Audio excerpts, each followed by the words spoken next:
Aquí vamos. Bueno, espero que puedan mirar bien. Me avisan si no, por favor.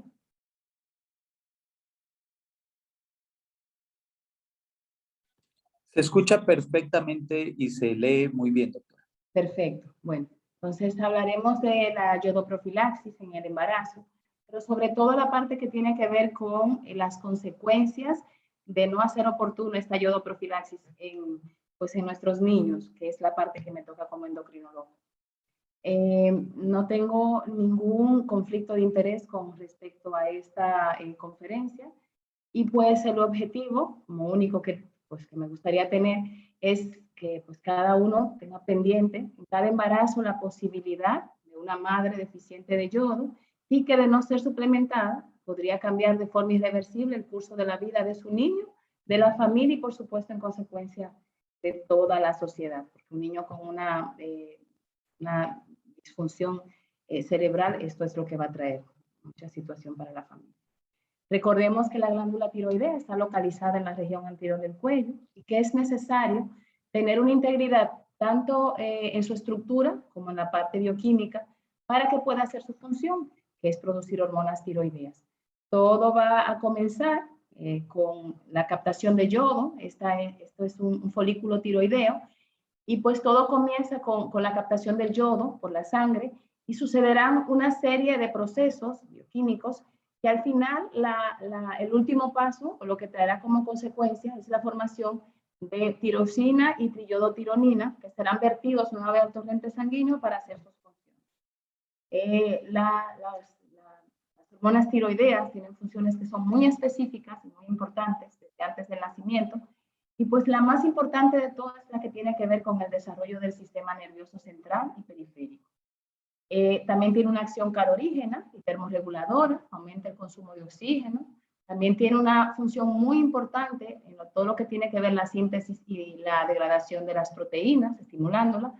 Regula las mucoproteínas y todo lo que tiene que ver con el agua extracelular.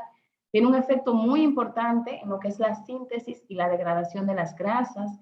Es vital o necesaria para la formación de la vitamina A partir de los carotenos. Tiene un papel muy importante en lo que es el crecimiento y en el desarrollo del niño, pero sobre todo en lo que es el crecimiento longitudinal del hueso, y especialmente en los 2 primeros años de vida. Interviene en los procesos de la contractura muscular, pero también tiene un importante papel en lo que es la motilidad intestinal. Participa en el desarrollo y la erupción dental del paciente y tiene una función importante en lo que es la intervención en la síntesis de glucógeno y en la utilización de la glucosa. Entonces, es muy importante tener pendiente que durante las primeras semanas de gestación, el feto lo que es la tiroides fetal, estará totalmente inactiva, por lo que este feto va a depender completamente de la tiroxina que tiene la madre. La madre le puede transferir.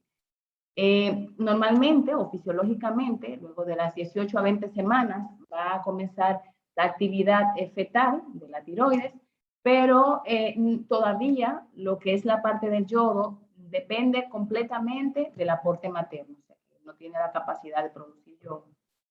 Y vemos que aquí en esta gráfica, la hormona tiroidea no es a través de la placenta que llega al embrión, sino a través del saco vitelino. Primero es por difusión pasiva, que llega a la cavidad exocelómica, y posteriormente el saco vitelino va a llegar hasta el embrión y tendrá un papel principal en lo que es el desarrollo cerebral de este paciente, de los niños.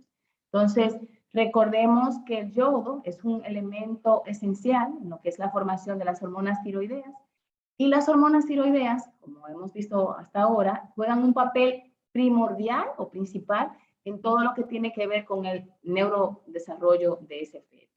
Durante el embarazo, de manera fisiológica, habrá un incremento en la producción de hormonas tiroideas.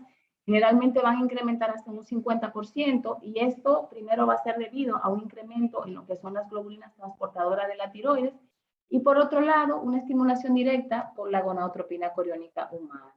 Entonces, este incremento estará dado por funciones específicas. Habrá un incremento en los requerimientos de T4 en la madre para ella poder pasarle al feto y resolver su situación también, o mantener su metabolismo global. También hay una transferencia mucho más aumentada de T4 y yodo desde la madre al feto, por eso este incremento fisiológico. Y hay un incremento en lo que es la excreción de yodo por el riñón, porque hay un aumento en el aclaramiento renal del yoduro. Entonces, el yodo que de por sí una porción muy grande se va a excretar por la orina, entonces en el embarazo todavía es más grande esta excreción y eso hace que sea todavía más necesario tener un buen aporte o que se aumente la cantidad de T4 en la hormona. Entonces, es lo que hace entender que la carencia del yodo en una madre embarazada, también en la lactancia, va a dar lugar en ella la aparición de un bocio, que sería como el primer signo de alerta de que esta madre puede estar necesitando un aporte de yodo. Anteriormente se consideraba el bocio en una mujer embarazada como que era el bocio fisiológico de la mujer embarazada. Ya se sabe que no, de fisiológico no tiene nada, sino que es realmente una alerta. Y entonces es importante tener pendiente que las hormonas tiroideas van a realizar determinadas acciones, pero que van a ser solo en ventanas específicas del desarrollo, o sea que no es todo el tiempo. Y por lo tanto, la deficiencia hormonal, aunque sea de corta duración, va a dar lugar a alteraciones que van a ser irreversibles. Y este daño cerebral, la intensidad va a depender del estadio concreto en que se desarrolle la falta de la hormona. O sea que va a depender de qué momento preciso haya la falta para determinar cuál es la función que va a alterarse. ¿Por qué ocurre esto? Bueno, porque las hormonas tiroideas son determinantes para la diferenciación de los oligodendrocitos, para la distribución de la melina y para la proliferación y migración neuronal, que es tan importante en el neurodesarrollo. Y esto es lo que hace que pensemos que la yododeficiencia puede actuar como un factor teratogénico en este periodo del embarazo. Entonces, hace muchísimo tiempo que se ha comenzado a ver el efecto tan negativo que tiene la yododeficiencia durante el embarazo, pero Faro y Trilli fueron las primeras personas que comenzaron a hacer la asociación entre la deficiencia grave de yodo en mujeres embarazadas y el daño neurológico posterior que van a tener estos niños. Esto fue en la década de los 70. El yodo, recordemos que es un micronutriente esencial que no se puede sintetizar en el cuerpo, sino que se obtiene exclusivamente a través de la dieta o de una suplementación con yodo. Y pues lamentablemente el yodo no puede ser reemplazado por ningún otro nutriente en lo que tiene que ver con el desarrollo del cerebro. Es indispensable para este propósito. Entonces, gracias a Dios, y esto es muy bueno, vamos a decirlo así para lo que creemos, el número de países con una ingesta adecuada de yodo casi se ha duplicado en los últimos 20 años. De hecho, 20 años atrás, 67 en el 2013, en la actualidad más de 118 países ya tenían un buen aporte de yodo o tenían una situación adecuada de yodo, pero siguen habiendo muchos países todavía donde hay trastornos por deficiencia de yodo, donde hay una deficiencia de yodo que se hace pues, evidente.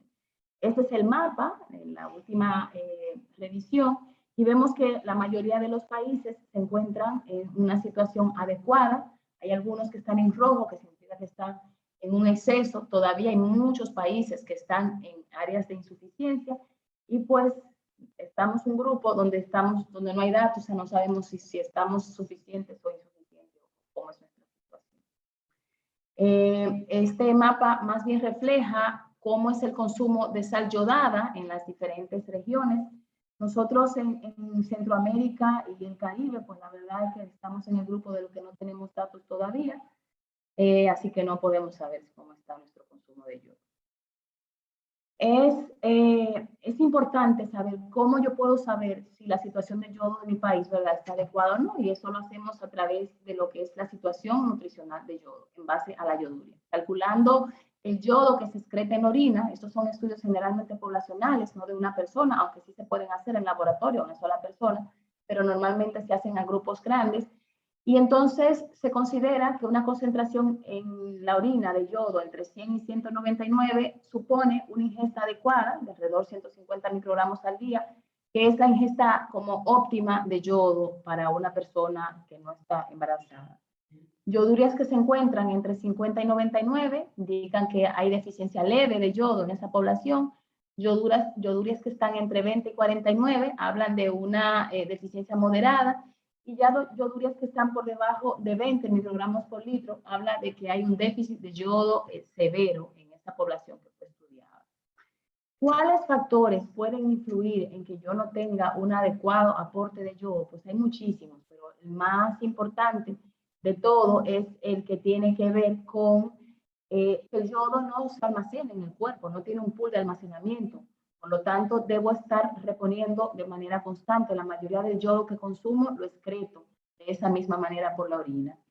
Otra razón importante es que no hay una distribución regular en el agua ni en los alimentos. El yodo va a depender muchísimo del suelo, de la cercanía que tenga con el mar, de si tienen glaciares, que son donde mucho se acumula el yodo, los ríos, si tienen un buen aporte de yodo, la tierra donde se dan los alimentos.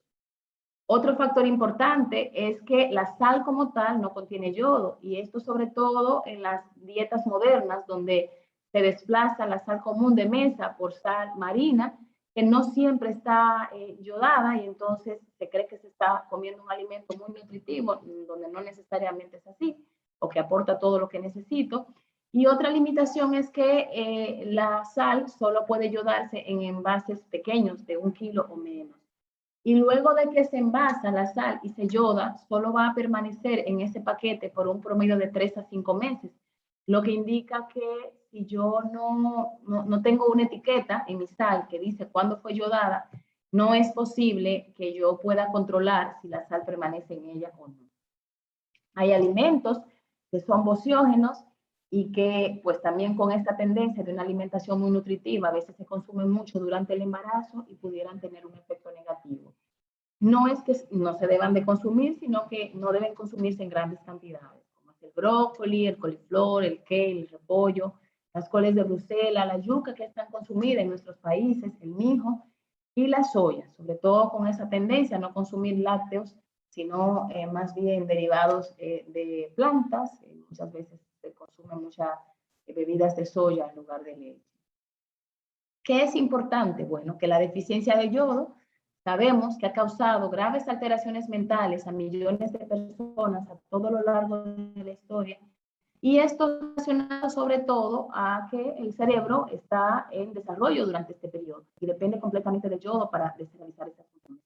En la actualidad, todavía, a pesar de que ha mejorado la situación del yodo en muchos países y regiones, el aporte insuficiente de este oligoelemento es la primera causa de retraso mental severo evitable en todo el mundo.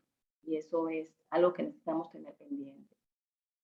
Algunos datos: 2.000 millones de personas en el mundo sufren las consecuencias de la falta de yodo en su organismo, 43 millones de personas tienen lesiones cerebrales de diferentes grados por deficiencia de yodo, 11 millones de personas van a padecer cretinismo, alrededor de 740 millones de personas en el mundo en la actualidad tienen yodo.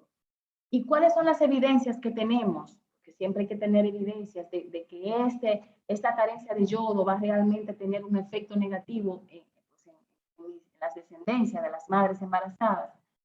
Pues la verdad es que hay muchísimas publicaciones y estudios donde se evidencia estas alteraciones. Se ha descrito la asociación existente, la hipotiroxinemia materna durante el embarazo, y un trastorno que está muy de moda últimamente, que es el trastorno por déficit de atención e hiperactividad, sobre todo los hijos de madres que tuvieron un embarazo con deficiencia de yodo.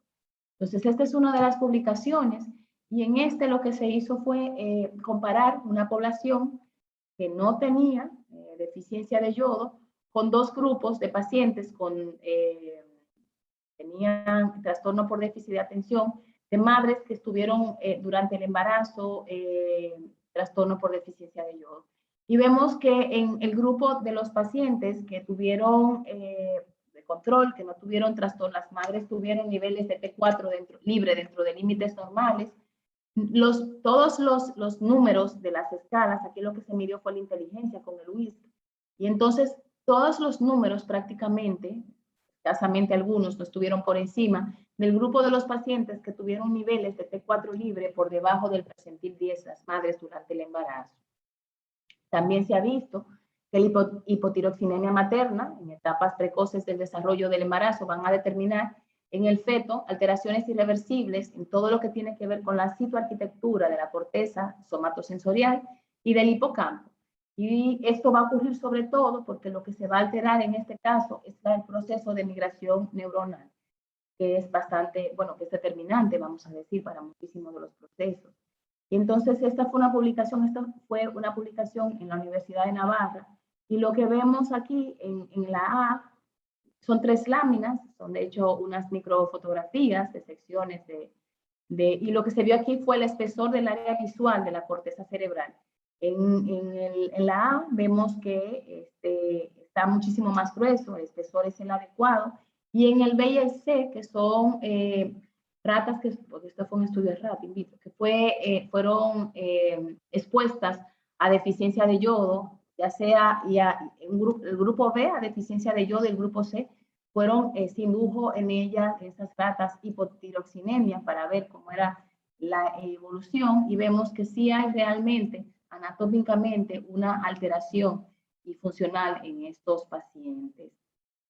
Por otro lado, los hijos de madres que tienen hipotiroxinemia en el primer trimestre de gestación se ha encontrado un descenso muy importante en todo lo que tiene que ver con la puntuación de las escalas de Bailey, en especial con los test que valoran la coordinación visomotora, la manipulación, la pinza, la comprensión en la relación de los objetos, la imitación, y algo muy importante que para todo el mundo es súper importante que el niño comience a hablar, todo lo que tiene que ver con el lenguaje temprano.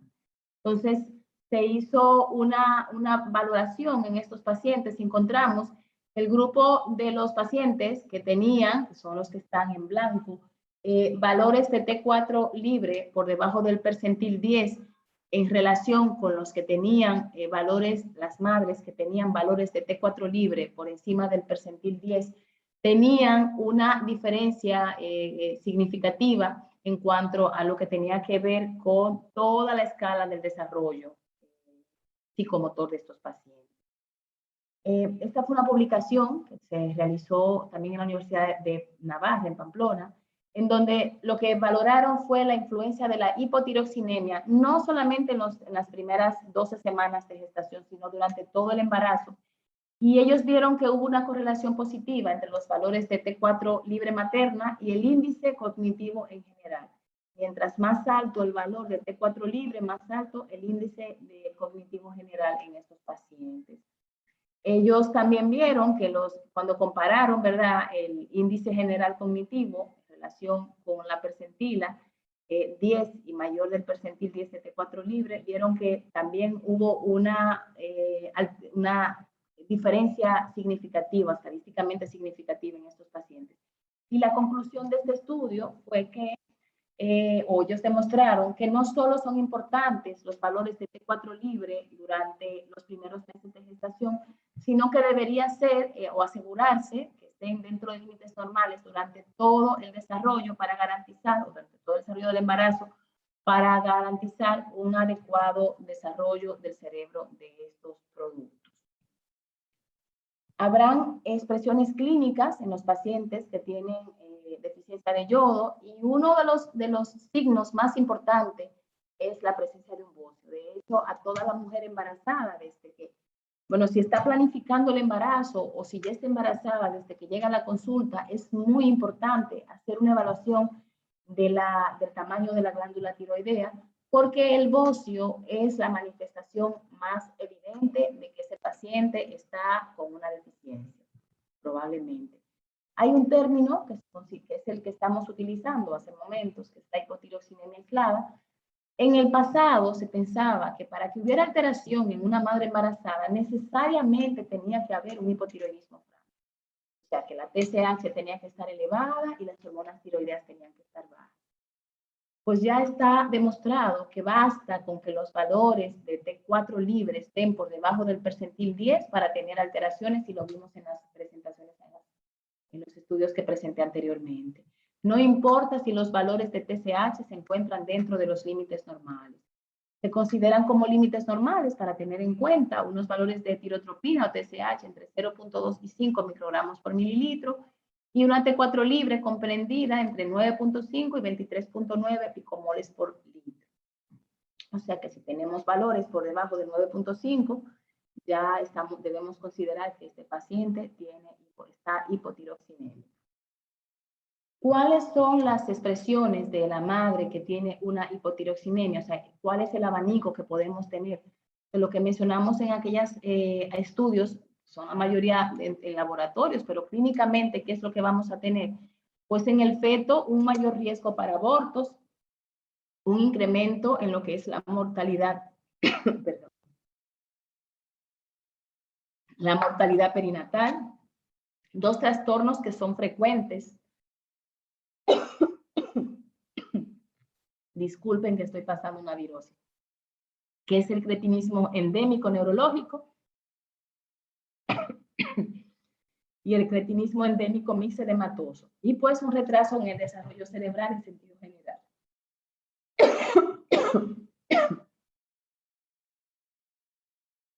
Disculpen, por favor.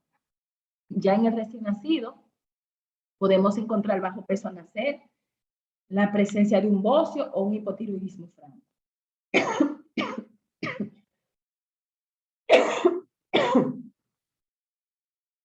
Y en los niños mayores y los adolescentes, tendremos un incremento en la mortalidad infantil, la presencia de bocio, el hipotiroidismo congénito o adquirido, y todo lo que tiene que ver con el desarrollo físico y mental de este niño.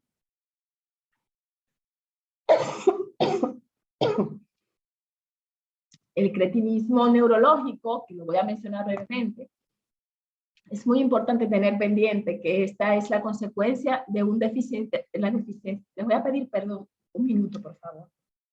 Y voy por un poco más de agua, le pido disculpas.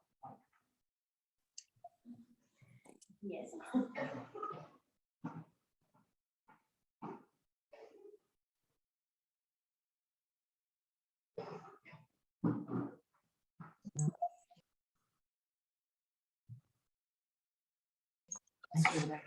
Muchas gracias, doctora. Sumamente interesante. No se preocupe. Les recordamos que pueden colocar sus preguntas en el aire y habrá un momento al finalizar la charla para que podamos hacer preguntas. Doctora, usted me indica si puede. Ya ¿listo? Puedo continuar. Ya. Es que pasamos toda la familia por el virus de la influenza y me ha quedado como un remanente. Entonces, el cretinismo neurológico, como les decía, es la consecuencia de una deficiencia grave de yodo en la mujer, pero probablemente desde antes de embarazarse. Y sobre todo, durante las 12 primeras semanas de embarazo. Una característica muy importante de esto es que cuando el paciente nace, generalmente, o la mayoría de los casos, no va a tener alteración en sus hormonas tiroideas, o sea, no va a tener un hipotiroidismo. Va a tener muchas manifestaciones, pero que vienen desde el periodo intrauterino.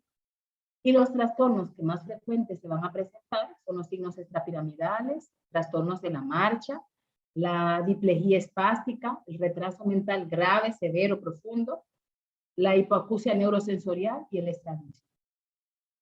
Estos pacientes, generalmente el diagnóstico se hace, bueno, del neurólogo pediatra, pero cuando nacen no tienen necesariamente una alteración en el perfil tiroideo o física que nos haga pensar que tuvo un trastorno por déficit de yodo, cretinismo neurológico. En el caso del hipotiroidismo congénito, ya es la consecuencia, digamos, de la deficiencia de yodo de la madre, generalmente en las últimas semanas o los últimos meses de embarazo, y en este paciente sí vamos a tener una manifestación tiroidea, o sea, sí vamos a tener una alteración tiroidea, que puede ir desde una alteración estructural de la glándula o a una alteración en la fabricación de las hormonas. La frecuencia del hipotiroidismo congénito es bastante alta, 1 por cada 2.000 a 4.000 recién nacidos, y es una de las causas más comunes prevenibles de discapacidad intelectual en todo el mundo. Es mucho más frecuente en las mujeres que en los hombres, y a nivel mundial la deficiencia de yodo sigue siendo la principal causa de esto. Lo que más frecuentemente vamos a tener en estos pacientes es un defecto embriológico en la glándula, sea que no se forme o que se forme de manera ectópica, fuera de su lugar, o que esté disgenética o una anomalía. Y por otro lado puede haber una alteración en lo que es la síntesis de las hormonas tiroideas también en estos pacientes. Nosotros que le damos el seguimiento a los pacientes con hipotiroidismo congénito, Sabemos lo difícil que es para una madre, sobre todo si el diagnóstico no se hizo temprano. Lamentablemente, muchos de nuestros países todavía no tienen implementado lo que es el tamizaje neonatal. Por lo tanto, muchos de estos pacientes, si el pediatra no les hace una prueba tiroidea de su cuenta, o sea, digamos que el familiar las pague, hacemos el diagnóstico tardío. Ya después del segundo o tercer mes se comienzan las manifestaciones y que lamentablemente va a dejar también secuelas permanentes en ese periodo y que son irreversibles. Otra manifestación que vamos a ver en los pacientes, hijos de madres que tienen deficiencia de yodo, es el bocio, que puede presentarse. Ya hay niños mayores, pero que también podemos ver desde el momento del nacimiento. Es una nenita de 7 días. ¿Qué otras alteraciones neurológicas vamos a ver en los pacientes? Pues una reducción del coeficiente intelectual hasta de 13.5 puntos en áreas donde hay déficit moderado a severo, sobre todo si este déficit se encuentra en las etapas primeras de la infancia del niño. Dificultad para deletrear, para la expresión literaria, para la gramática, un trastorno importante con las operaciones abstractas y todo lo que tiene que ver con la aritmética. También tenemos el trastorno por déficit de atención e hiperactividad, que ya vimos anteriormente, la presencia del bocio y el trastorno del crecimiento, retraso del crecimiento, porque como dijimos al principio, las hormonas tiroideas son vitales para el crecimiento longitudinal del niño. ¿Qué es importante entonces? Pues tener nosotros pendiente cómo está nuestra situación del yodo. Lo difícil de esto es que, como lo dije anteriormente, no es un estudio que se pueda realizar a una madre en particular, sino que lo ideal es que sean estudios poblacionales que hagan nuestras personas que se encargan de nuestros ministerios de salud para saber cómo está nuestra situación. Esto lo podemos saber calculando la yoduria urinaria o viendo cómo está la expresión de yodo por la orina, pero también podemos ver en la clínica ya cómo es el tamaño de la tiroides, la presencia de un bocio. Importantísimo hacer niveles de TSH o de T4 a los niños cuando nacen. Y pues una prueba que nos puede dar idea de cómo está la situación del yodo en los pacientes es la medición de la tiroglobulina C, que estará disminuida en los pacientes que tienen hipotiroidismo. Se ha evidenciado que hay un impacto importante en la suplementación con yodo durante el embarazo y se divide en dos grupos principales. Primero, la deficiencia grave de yodo, y se ha visto que la administración de suplementos en este grupo de pacientes, sobre todo si la suplementación se hace antes de la concepción o bien durante el embarazo temprano, se ha asociado con unos resultados en las pruebas neurológicas y el desarrollo, el neurodesarrollo de los niños, pues muchísimo mejor que en los grupos que no fueron suplementados. En el caso de la deficiencia de yodo leve a moderada, en el caso específico de la deficiencia leve, la verdad es que no se ha visto grandes cambios con la suplementación, pero en los casos de la moderada, se ha visto que hay un resultado de volúmenes tiroideos más pequeños, o sea que hay menos bocio en los pacientes, y las concentraciones de tiroglobulina van a estar mucho más bajas en los recién nacidos comparado con los controles que tienen, por ejemplo, deficiencia de yodo. Los requerimientos de yodo, que es importante tenerlo pendiente para ver si nuestras madres lo están utilizando, van a depender sobre todo de la edad que tenga el paciente. En la población general, la dosis adecuada sería de 150 microgramos por día. Pero durante el embarazo, esta dosis debería incrementar de 220 a 250. En la lactancia, debería de incrementar entre 225 y 350. Ya en los niños va a depender de la etapa en que se encuentre ese niño. Por ejemplo, en los recién nacidos, si son pretérminos, serían 30 microgramos por kilo por día.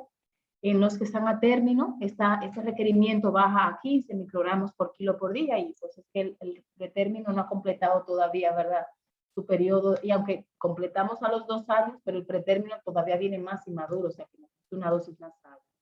Entre el primer y el sexto, en los 6 años, entre el primer mes y los 6 años de vida, serán 90 microgramos por día, y para niños entre 7 y 10 años serán 120 microgramos por día. Ya para los mayores de 10 años, la dosis será la misma que para los adultos, que es, o la población general, que es de 150 microgramos diarios de yodo. Esta suplementación pudiera darse, ¿verdad?, en la dieta, pero en las embarazadas se recomienda una dieta variada, además de la utilización de sal yodada, confirmando que esa sal está yodada, y pues idealmente un aporte suplementario de 200 miligramos de yoduro de potasio. Lo ideal es que este suplemento se tome desde antes del embarazo, o sea, si la mamá está planificando embarazarse, ahora que da tanto trabajo embarazarse, es un poco más fácil. Entonces, antes de embarazarse pudiera planificarse una multivitamina que incluyera un buen aporte de yodo, pues debemos tener en cuenta que todos los cambios que van a ocurrir grandes en el cerebro van a ocurrir en las primeras 12 semanas de gestación.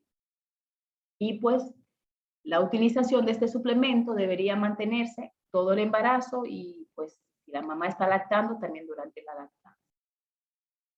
Los alimentos que ofrecen un buen aporte de yodo, pues la alga marina, el mar, el agua de mar, ahí es donde está concentrado todo el yodo, es lo que más aporta yodo a las algas, el estar todo el tiempo en contacto con el agua de mar. Entonces, los pescados, mariscos, algas y todo el que está dentro del mar por un periodo de tiempo prolongado incorpora dentro de su economía, ¿verdad?, el yodo que está contenido en el agua del mar. Los arándanos también tienen un buen aporte de yodo, las habichuelas blancas, las fresas, el huevo, pero el huevo de la gallina que pasta, ¿verdad?, que come hierbita de la tierra, la leche, pero idealmente la leche que también de la vaca, que es pastoreando, que consume hierbita que tiene yodo, y pues los derivados de la leche como el yogur, el queso, mozzarella y demás. Estos que son tan queridos por todos, ¿verdad? Los mariscos son riquísimos en el aporte de yodo y estos relacionados sobre todo por la misma, porque como están mucho tiempo en el mar, ellos incorporan el yodo a su cuerpo, a su economía. ¿Qué es importante para llevar? Bueno, recordar que el yodo es indispensable para la formación de las hormonas tiroideas, que a su vez las hormonas tiroideas son indispensables para el neurodesarrollo.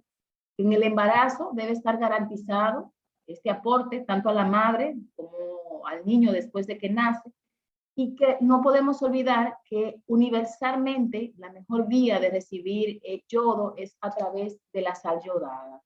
Entonces, muchas veces pasa que durante el embarazo, por la razón que sea, uno manda a las madres, a ustedes, porque yo no, mandan a las madres a, no sé, obstetra quiero decir, a que disminuyan el consumo de sal por razones, ¿verdad?, de salud.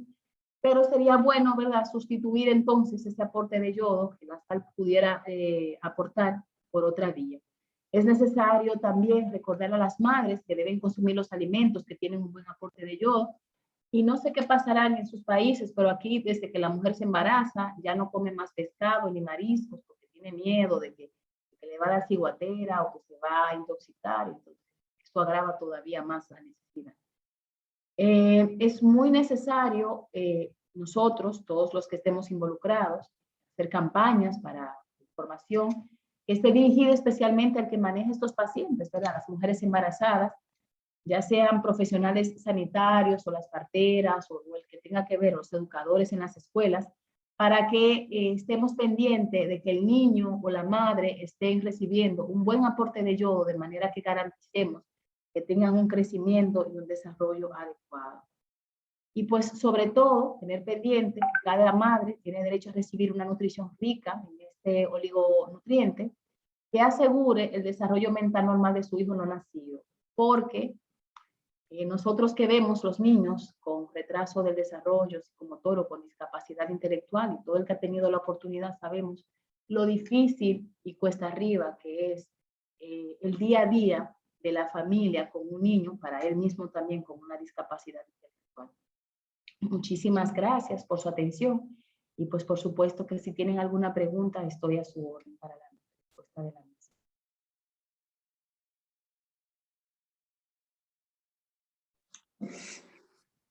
Pues doctora, muchas gracias. Sumamente interesante su charla, sobre todo respaldada con data. Tenemos algunas preguntas. Quisiera preguntar si podemos iniciar ya y les recordamos a todos los presentes que pueden colocar sus preguntas en el espacio para que la doctora pueda responderlas. Tenemos una pregunta, Yuleiri Figuereo. ¿Qué conducta debemos tener en una paciente embarazada en el primer trimestre y T4 libre en 1.02? Pues la verdad es que si la paciente tiene la T4 libre 1.02, en teoría todavía está dentro de la percentila que se considera adecuada, pero lo ideal sería que ese paciente, que la recomendación es que si en las primeras 12 semanas los niveles de T4 libre están dentro de límites normales, hacer una segunda medición en las siguientes semanas, o sea, en el segundo trimestre del embarazo, y posteriormente en el tercer trimestre. Es como para garantizar, y esa fue una de las recomendaciones que hizo el grupo de Navarra, de la Universidad de Navarra, cuando hicieron la presentación, su trabajo de investigación. Muchas pacientes en las 12 primeras semanas de gestación estaban dentro de los límites normales, pero posteriormente, según iba pasando el embarazo, comenzaban a disminuir los niveles de T4 libre con todas las manifestaciones que posteriormente podía tener el paciente. Entonces, aunque tengamos valores normales en las primeras semanas del embarazo, eso no nos debe dejar tranquilos, sino que es bueno monitorear en el segundo y en el tercer trimestre también. La verdad es que son ya tan disponibles las pruebas de hormonas tiroideas y que pues es conveniente dar el monitoreo. Doctora, muchas gracias. ¿Hay otra pregunta? Gianna Luisa Roa pregunta, ¿se ha relacionado el déficit de yodo con el trastorno del espectro autista? Pues también hay una serie de investigaciones, bueno, hay algunas publicaciones, pero la verdad es que todavía no han completado el tiempo de seguimiento. Las que son más largas y que son metaanálisis, pero sí se ha relacionado algunos estudios muy breves con grupos muy pequeños que tal vez por las cohortes tan pequeñas no así que no son confiables, pero que son como que no son tan determinantes, donde sí se ha visto una relación o un incremento de TEA o trastorno del espectro autista en poblaciones deficientes de yodo. O sea que también, además del déficit de atención, también el trastorno por el del espectro autista también se ha relacionado. Lo único que no hay tantos estudios concluyentes todavía. La verdad que sería interesantísimo completar. Interesante, doctora, muchas gracias. Hay una pregunta, es un asistente anónimo quien menciona que su charla es muy interesante, agradece la conferencia y pregunta, a su criterio, ¿qué tan oportuno sería utilizar un suplemento de yodo en el varón en la etapa preconcepción? Pues la verdad es que no hay muchas evidencias de la participación no evidencias, no hay estudios concluyentes o sobre la participación ¿verdad?, del padre en este trastorno por déficit de yodo.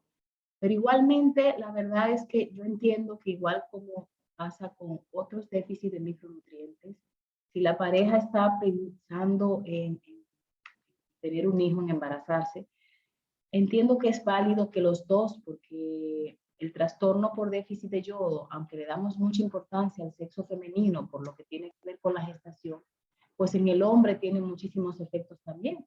Y de hecho el trastorno por déficit de yodo en el varón, además del hipotiroidismo, del aumento de enfermedad autoinmune, mayor riesgo también de cáncer de tiroides en un grupo de pacientes que se han seguido investigando, o sea que está justificado también. Lo que no le puedo dar es evidencia de que tengo una participación en la gesta, ¿verdad?, en el producto, pero todos deberíamos saber cuál es nuestra situación y tener buen apoyo. Excelente, doctora, muchas gracias. Hay una pregunta más de Lorena Llanes y la pregunta dice, las mujeres en estado de concepción que han sido previamente diagnosticadas con hipotiroidismo, ¿deben tener este suplemento de yodo en conjunto con levotiroxina o una sustituye a la otra? Bueno, la verdad es que lo que causa, el yodo es necesario para formar hormonas tiroideas, ese es su papel más importante. Y pues para que el feto posteriormente forme las de él también. Si el paciente está sustituido por la levotiroxina, eso garantiza que los valores de T4 van a estar dentro de límites normales y que la mamá va a pasar T4 de manera adecuada al feto para que él tenga las o sea, sus necesidades cubiertas. Pero recuerden que junto con la T4 también pasa el yodo, porque cuando el niño comienza a producir hormonas tiroideas, él necesita tener yodo disponible también.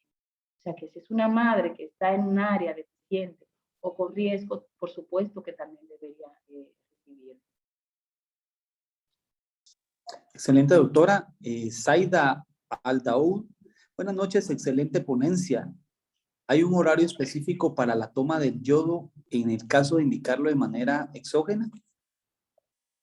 Pues no es necesario. Con las hormonas tiroideas sí, deben ser en ayunas, preferiblemente 1 hora antes de las comidas, y con agua, no leche, no jugo, ningún otro tipo de bebida, pero el yodo no tiene, no hay ese inconveniente con la absorción.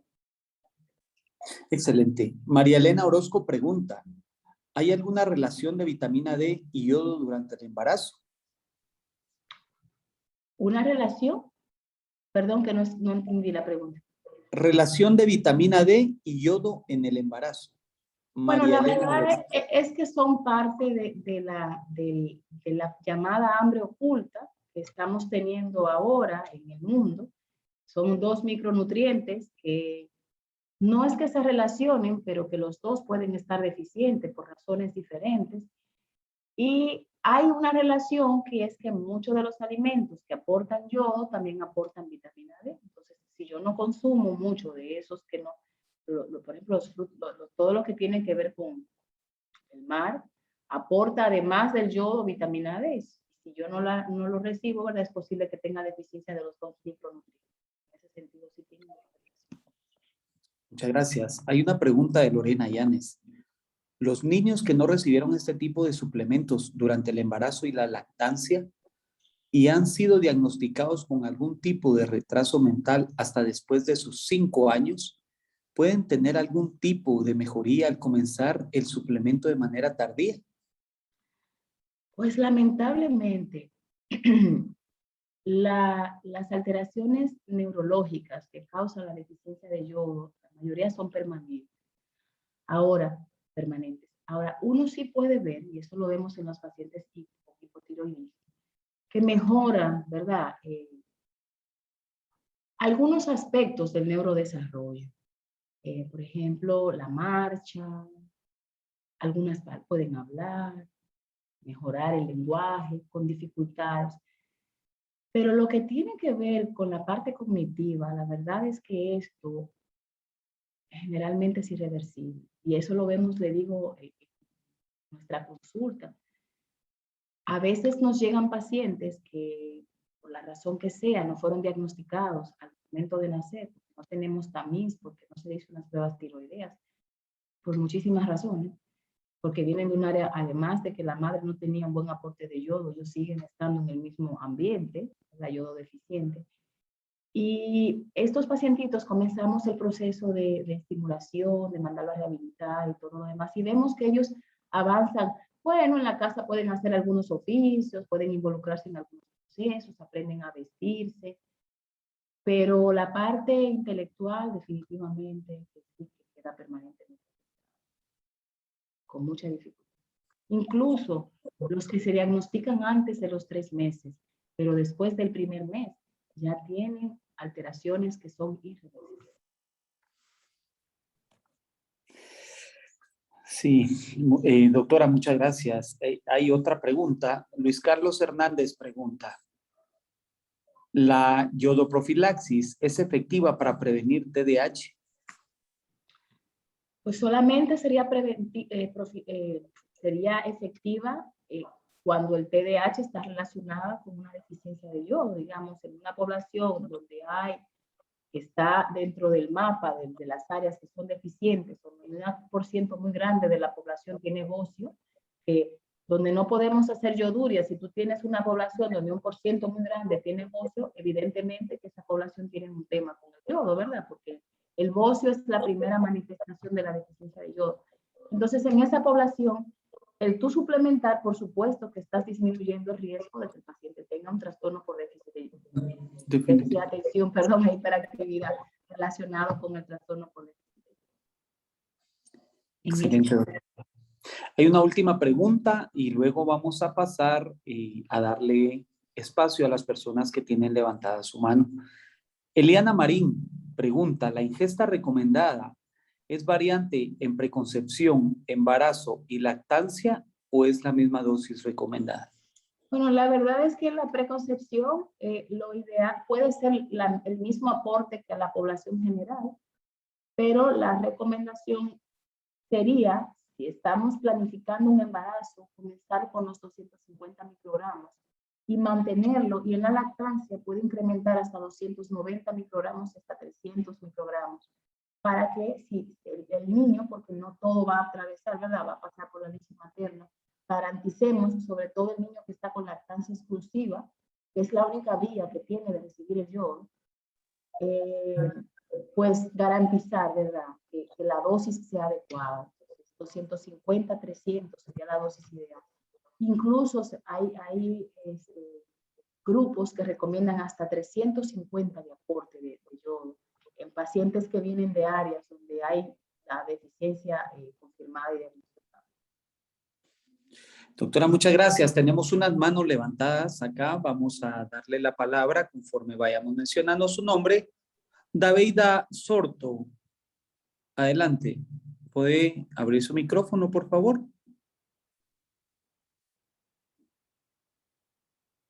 Daveida Sorto. Bueno, pasamos a la pregunta mientras Daveida se prepara. Herbert Antonio Aguilar Carrera, por favor, ¿puede habilitar su micrófono para hacer la pregunta? Creo que estamos teniendo dificultad con los micrófonos, León. Graciela, ¿tú podrías habilitar los micrófonos de Daveida o de Herbert, por favor?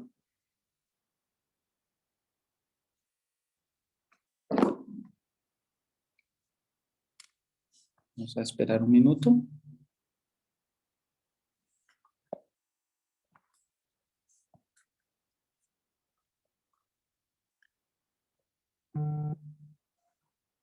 Herbert o Daveida, ustedes nos escuchan. Herbert, tú tienes levantada la mano, ¿puedes habilitar tu micrófono, por favor, para hacer la pregunta a la doctora Carmen Rosario?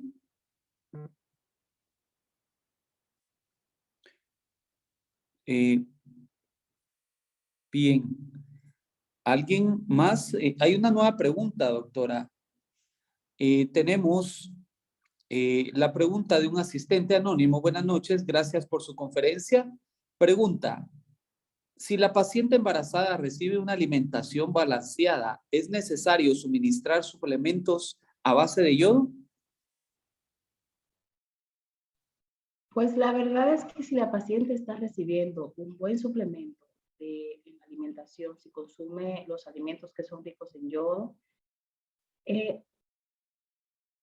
teoría debería estar recibiendo lo necesario para el embarazo. Ahí está el detalle, donde cómo saber que de verdad lo está recibiendo. Tendríamos que medirle la yoduria a esa paciente y ver que esté excretando entre 100 y 150 para uno saber que estamos, ¿verdad?, dentro del grupo de los pacientes de lo que consideramos adecuado. Entonces, si el paciente tiene la posibilidad y está disponible, pues yo veo lo de la suplementación con el yodo, porque me toca ver los pacientes con las secuelas, que debería instaurarse con el mismo rigor que se instaura la suplementación con ácido fólico.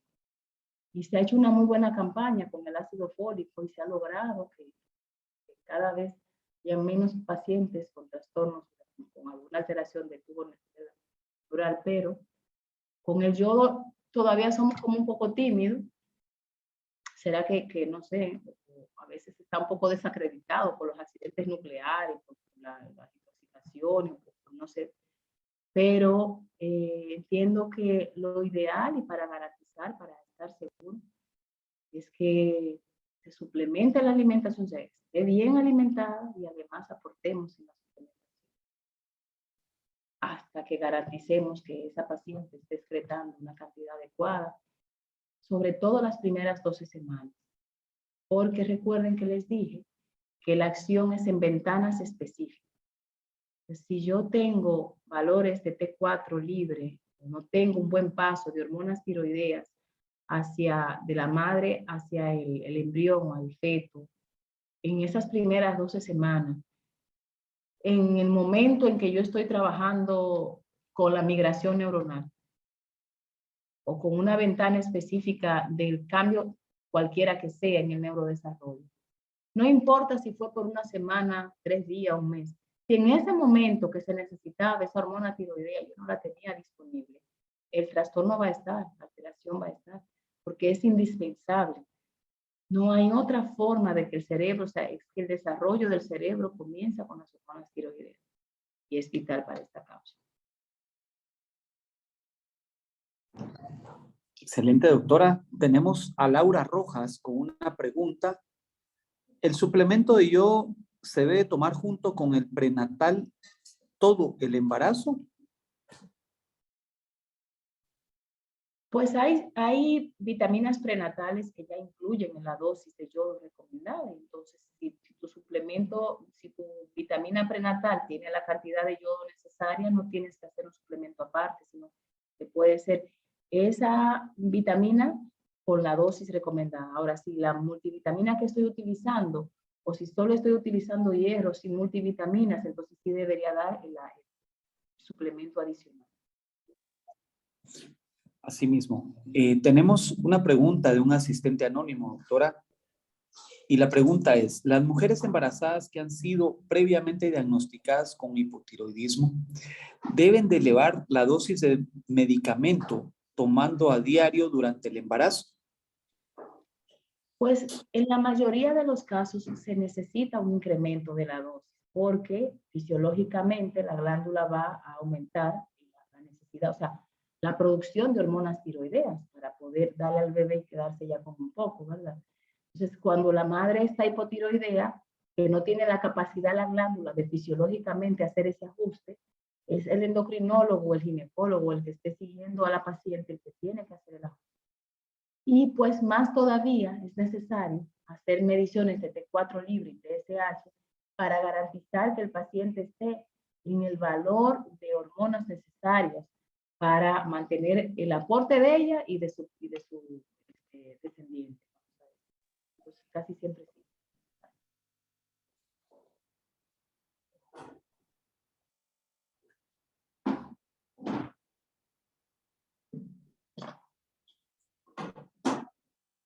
Tengo una falla, ¿me escucha, doctora? Sí, le escucho. Hay una pregunta más. Miguel Valle. Buenas noches. En pacientes alérgicos al yodo, ¿qué usted recomendaría hacer, doctora? Bueno, si es alérgico al suplemento de yodo y no al que está consumiendo en la dieta, pues con la dieta lo resolvemos. De otra manera sería un gran problema porque, como vimos anteriormente, es un micronutriente esencial. No hay tu cuerpo no lo va a producir. Necesitamos recibirlo de afuera para poder tener la dosis adecuada en el cuerpo y pues en el embarazo sería un gran problema si ni recibe por suplementación y si tampoco puede consumir. En verdad que sí. Muchas gracias. Hay un comentario que deja Oscar Gaitán. Excelente ponencia. Saludos desde Guatemala. Hay una pregunta de un asistente anónimo. ¿Se puede suplementar con yodo a pacientes con hipertiroidismo? ¿Y por cuánto tiempo usted lo recomendaría? Bueno, las pacientes embarazadas con hipertiroidismo, que son el otro lado, en general, la suplementación con yodo no siempre está indicada. Va a depender muchísimo de en qué estatus esté ese paciente, cómo estén sus niveles de hormonas tiroideas, porque realmente si suplementamos con yodo podemos todavía... El yodo lo podemos utilizar en el hipertiroidismo para bloquear la glándula tiroidea, pero en cantidades grandes. En cantidades más pequeñas podemos contribuir con el hipertiroidismo del paciente. Entonces, realmente no es factible utilizar el yodo en el paciente que está ya hipertiroidismo. Ahora, si es un paciente que tuvo un hipertiroidismo que esté estable, esté embarazada, que no está usando drogas antitiroideas, ya es otra condición. Gracias, doctora Carmen. No hay más preguntas hasta este momento. Graciela, perdona, ¿alguien ha levantado la mano para hacer alguna consulta directamente? Tenemos el espacio disponible. Por favor, si hay alguien más que desea hacer una pregunta, puede levantar su mano o puede colocarlo en el espacio destinado para hacer las preguntas. Bien, creo que no hay más preguntas. Hay una más, doctora. Perdone. Asistente anónimo, pregunta si usted puede mencionar qué pacientes no son aptos para ser suplementados.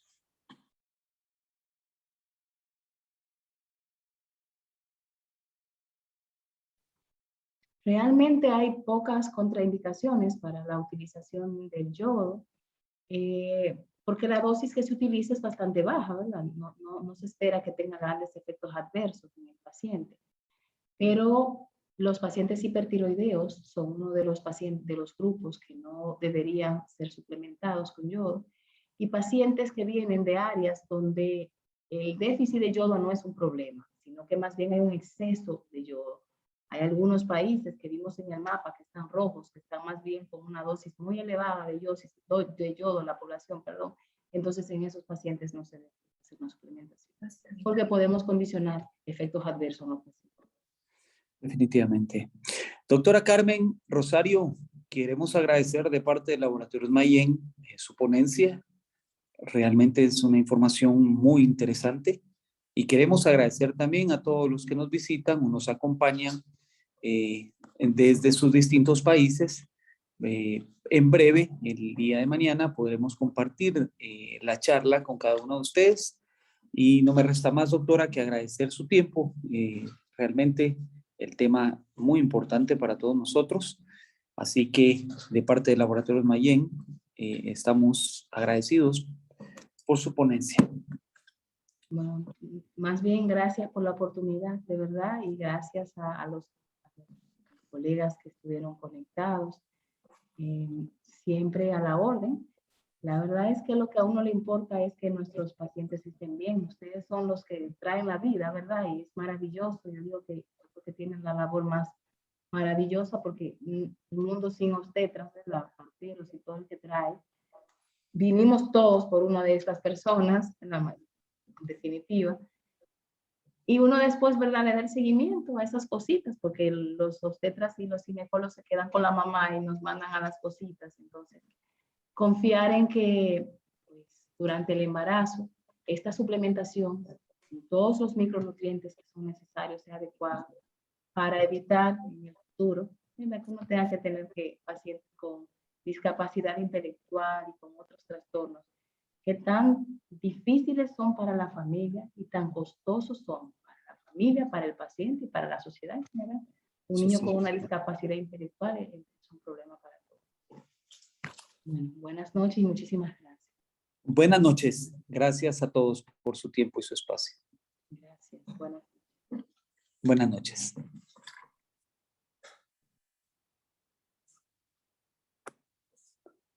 ¿Listo?